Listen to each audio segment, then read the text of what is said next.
Repairman, 5 minutes. Great, bro. Who's the man? They were just the decoys.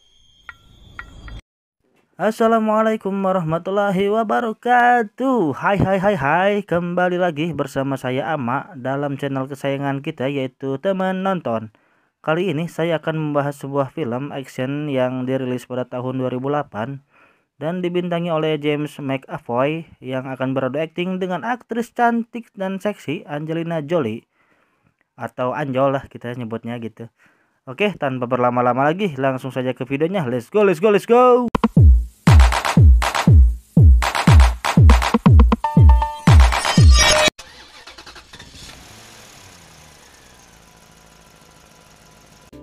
Film diawali dengan memperkenalkan terlebih dahulu pemeran utama kita yang bernama Wesley Gibson. Wesley adalah seorang akuntan di sebuah perkantoran. Ia mempunyai atasan yang bernama Janice, mempunyai sahabat bernama Barry, dan pacar yang selalu berselingkuh dengan Barry. Wesley sendiri berpikiran bahwa ayahnya meninggalkan ibunya saat ia berumur 7 hari. Selain itu, ia akhir-akhir ini sering tak peduli dengan apapun. Hal inilah yang menyebabkan dia sering terserang dengan rasa panik yang berlebihan, sehingga ia membutuhkan obat-obatan untuk mengurangi rasa panik tersebut. Scene pun berpindah kepada seorang bapak-bapak yang bernama Mr. X. Mr. X ini sedang mencari tahu tentang peluru yang sudah membunuh salah satu rekannya kepada seorang informan miliknya. Namun si informan tersebut tak bisa melacak peluru tersebut, yang berarti orang yang mempunyai peluru tersebut jauh lebih unggul dibandingkan dengan Mr. X. Tiba-tiba si informan tersebut ditembak tepat di kepalanya, yang tentu saja membuatnya langsung tewas. Mr. X pun langsung diberendel tembakan yang berasal dari gedung sebelah, yang membuat Mr. X lari pontang-panting. Dirasa ada kesempatan untuk membalas, Mr. X pun membalas tembakan tersebut dengan cara melompat sambil menembak balik orang-orang yang telah menembaknya itu. Mr. X pun berhasil membunuh semua orang yang menembakinya tadi. Satu orang satu peluru. Betapa hematnya peluru yang dikeluarkan oleh Mr. X.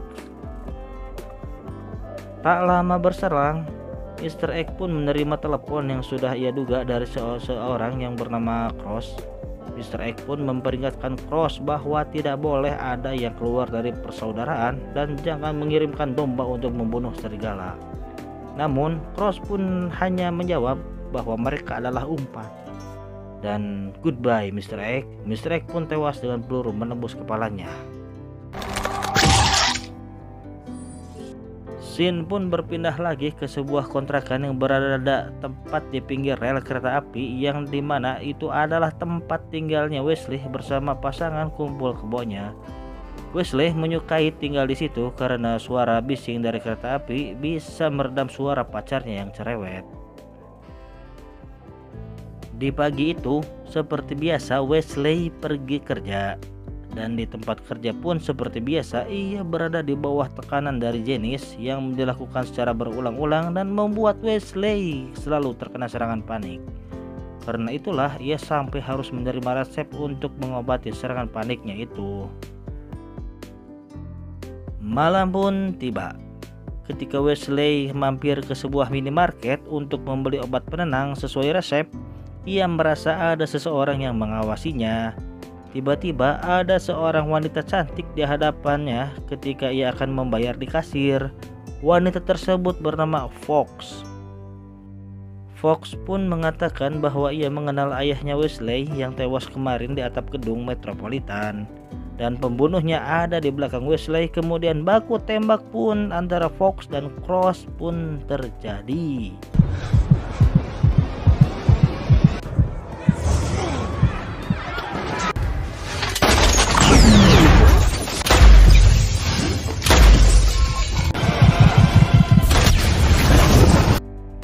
Wesley yang panik pun mencoba lari dari situ untuk menyelamatkan diri. Namun seolah-olah ia dikejar oleh Cross dan Fox mencoba berusaha menjauh dari Cross.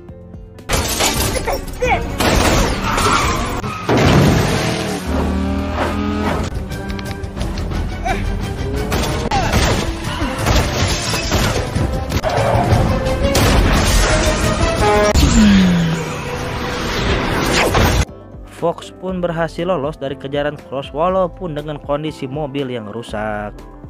Wesley pun terbangun di sebuah tempat yang terasa asing baginya. Di situ ia melihat ada Fox dan rekannya yang lain. Masih dalam kondisi setengah sadar karena baru bangun tidur, tiba-tiba Sloan, sang pemimpin persaudaraan pembunuh, menghampiri Wesley sambil membawa sebuah pistol. Sloan pun meminta Wesley untuk menembak sayap lalat yang ada pada tempat sampah di hadapannya. Wesley pun awalnya menolak, tapi karena ditodong oleh Earl, adrenalin Wesley pun semakin meningkat, jantungnya berdetak lebih kencang, dan Wesley pun berhasil menembak sayap lalat yang diminta oleh Sloan.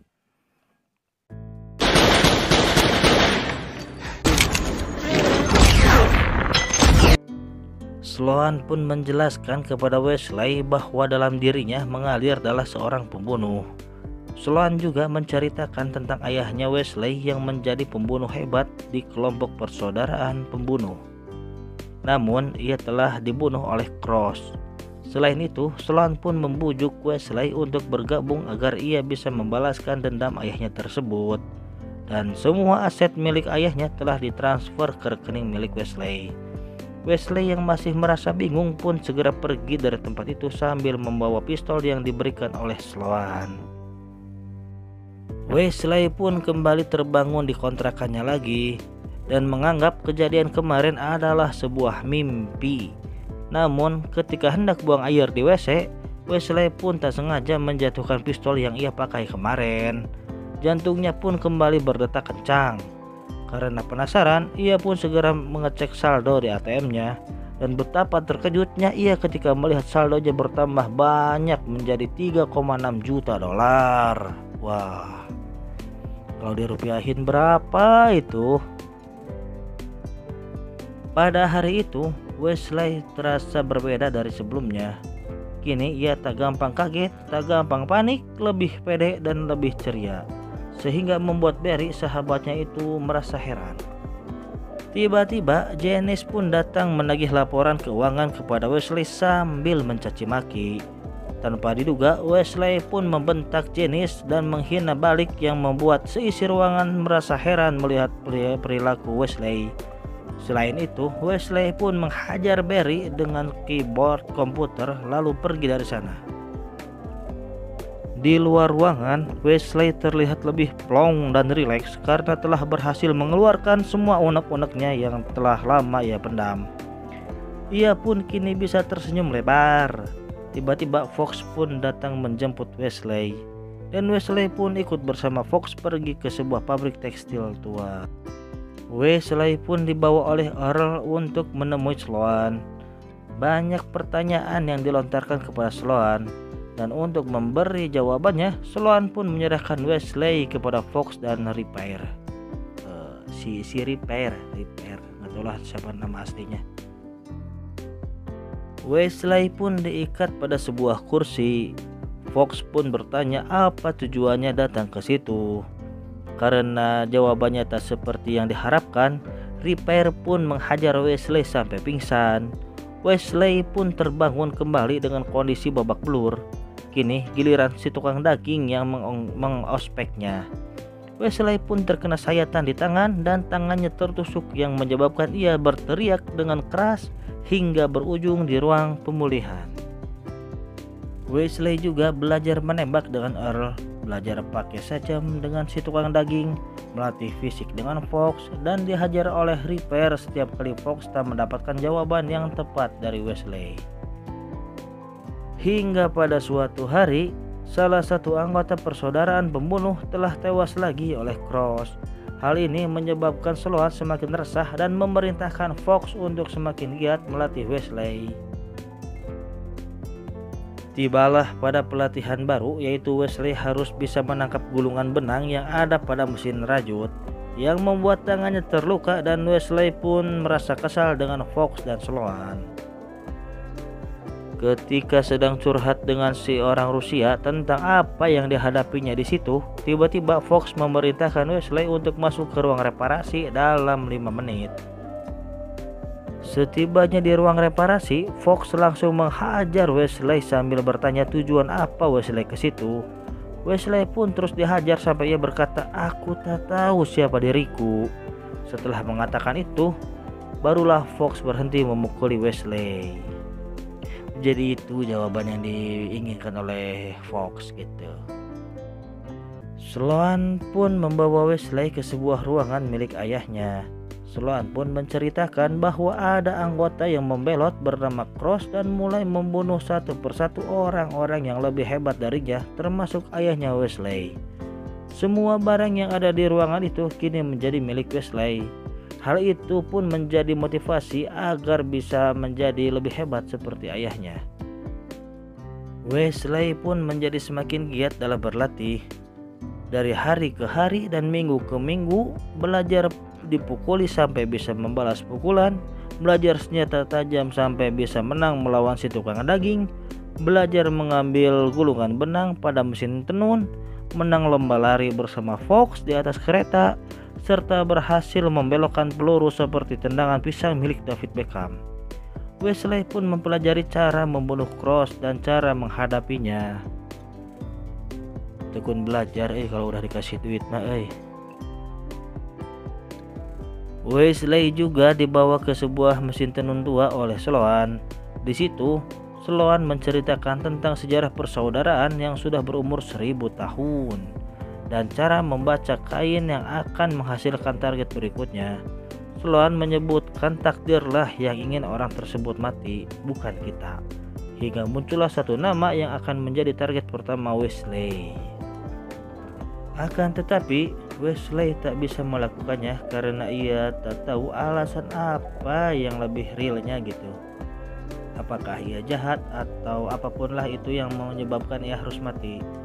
Lalu Fox menceritakan sebuah kisah pada 20 tahun yang lalu. Ada seorang anak kecil yang ayahnya dibunuh di hadapannya. Setelah Fox bergabung dengan persaudaraan, ia baru tahu bahwa si pembunuh yang bernama Max itu telah gagal dibunuh oleh anggota persaudaraan. Jadi ia beranggapan bahwa membunuh satu orang mungkin bisa menyelamatkan 1000 orang. Wesley pun akhirnya yakin untuk membunuh targetnya tersebut. Sloan pun memberikan tugas baru pada Wesley untuk membunuh dan Wesley pun berhasil dengan baik.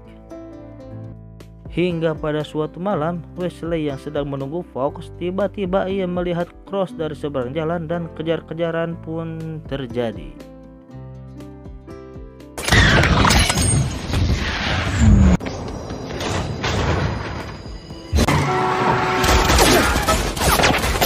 Sampailah ia di sebuah gedung yang pada akhirnya Wesley menembak orang Rusia temannya itu hingga tewas dan Wesley pun terkena tembakan dari Cross. Wesley pun berhasil melacak peluru yang dipakai oleh Cross, yang dimana peluru itu dibuat oleh seseorang yang bernama Peckwarsky yang bekerja di sebuah biara di timur Moravia, tempat pembunuh persaudaraan itu pertama kali dibentuk. Wesley pun beranggapan bahwa ia telah ditantang oleh Cross. Awalnya Sloan tak memberi izin Wesley untuk pergi sendirian, tapi Wesley pun bersikukuh untuk pergi sendiri yang akhirnya Sloan pun memberikan izin. Setelah Wesley pergi tanpa diduga, Sloan pun memerintahkan Fox untuk membunuh Wesley sebagai tugas berikutnya, yang berarti Wesley pun berada dalam bahaya besar. Tibalah Wesley di biara yang dimaksud dan bertemulah ia dengan Peckwarsky. Ketika ia ditodong oleh Peckwarsky, tiba-tiba muncullah Fox yang menodong balik dan Peckwarsky pun bersedia mempertemukan antara Cross dan Wesley. Wesley dan Fox pun dibawa ke sebuah stasiun. Akan tetapi Pak Warsky mencoba kabur dari sana dan dikejar oleh Wesley dan Fox. Ketika sedang mengejar Pak Warsky, Wesley menyadari ada Cross yang sedang berdiri di sebuah gerbong. Wesley pun masuk ke gerbong tersebut untuk mencari Cross.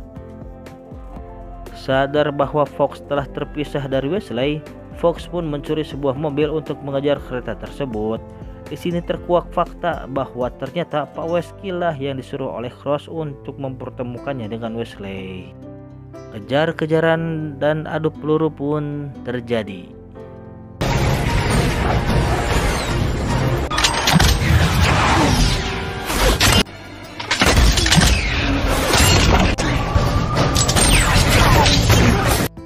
Fox yang tak ingin kehilangan Wesley menabrakkan mobilnya ke kereta itu hingga pada akhirnya kereta pun terjatuh di jembatan.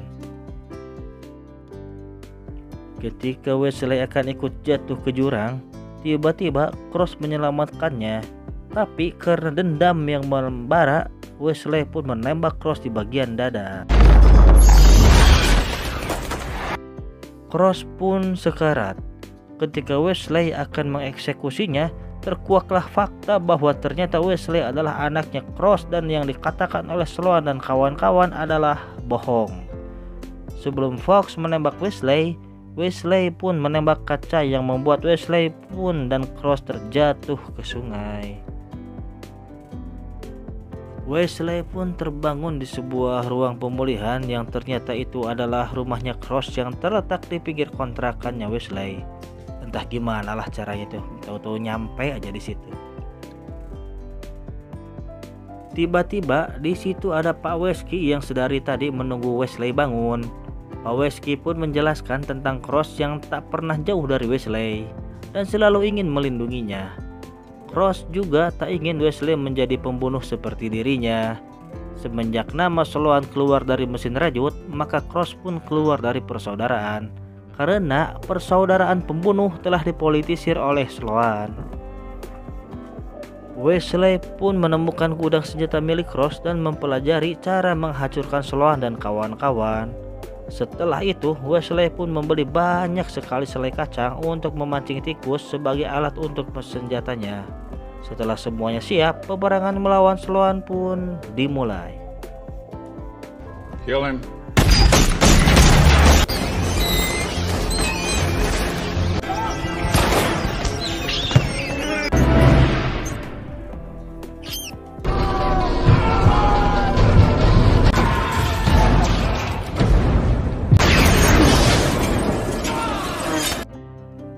Wesley pun berhasil membunuh si tukang reparasi yang selalu memukulinya, tukang daging yang selalu menyayatnya juga, hingga akhirnya bertemulah Wesley dengan Sloan dan para pengawalnya.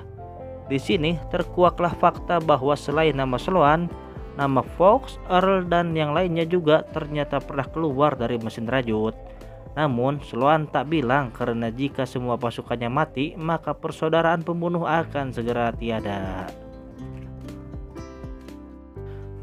Setelah menjelaskan semuanya, Sloan pun pergi dari tempat itu dan Fox menembak semua pasukan yang ada di situ termasuk dirinya sendiri sebagai rasa taat pada kode etik yang ada di persaudaraan pembunuh. Beberapa hari kemudian, nampaklah seseorang yang seperti Wesley sedang bekerja di tempat Wesley bekerja. Tiba-tiba muncullah Sloan yang datang untuk membunuh Wesley. Tapi ternyata itu hanyalah umpan sama seperti yang Cross lakukan terhadap Mr. X. Sloan pun mati dan film pun udahan. Cerita filmnya sih mudah dimengerti karena nggak terlalu berbelit gitu. Cuma jadi tahu aja gitu kalau ada teknik pembelokan peluru. Ya wis lah. Sampai jumpa di video selanjutnya. Bye bye bye bye. Wassalamualaikum warahmatullahi wabarakatuh.